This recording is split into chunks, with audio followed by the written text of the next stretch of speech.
অনেকে এই যুগে গর্ব কইরে কয় না, এই যুগে কোরআন নাজিল হইলে আমার বাপদাদার নাম থাকতো। আজকে কোরআন নাজিল হইলে হযরত ইসহাকের কথা চলে আসতো, আজকে কোরআন নাজিল হইলে সেই ফজলুলের কথা চলে আসতো।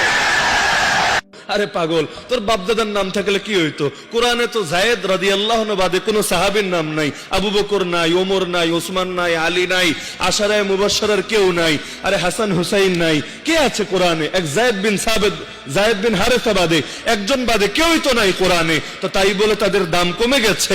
কোরআনে ফেরাউন আছে, হামান আছে, কারুন আছে, শয়তান আছে, ইবলিস আছে, তাগুত আছে, বাতিল আছে, আবু লাহাবও আছে। তো তোর বাপেরটা থাকলে কোন ক্যাটাগরিতে যেত?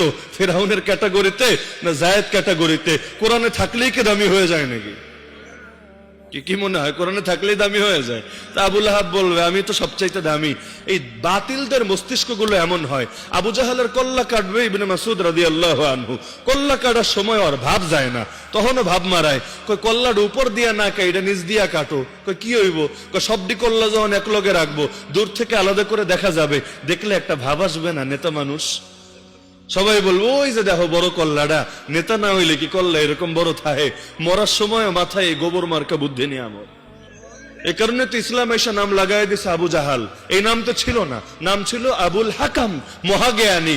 মহাজ্ঞানীর ইসলাম এসে কইল গন্ড মূর্খ। আপনি বলবেন নাম বিকৃত করা না জায়েজ নাই? কোন ক্ষেত্রে জায়েজ নাই? কাটটা জায়েজ নাই? ওইটাও আগে শিখেন।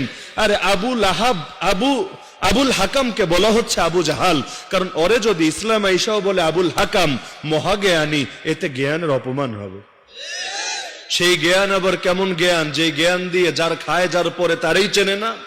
সেই জ্ঞান আবার কেমন জ্ঞান? যেটা দিয়ে আলো অন্ধকার আর হক বাতিলেই পার্থক্য করতে পারে না।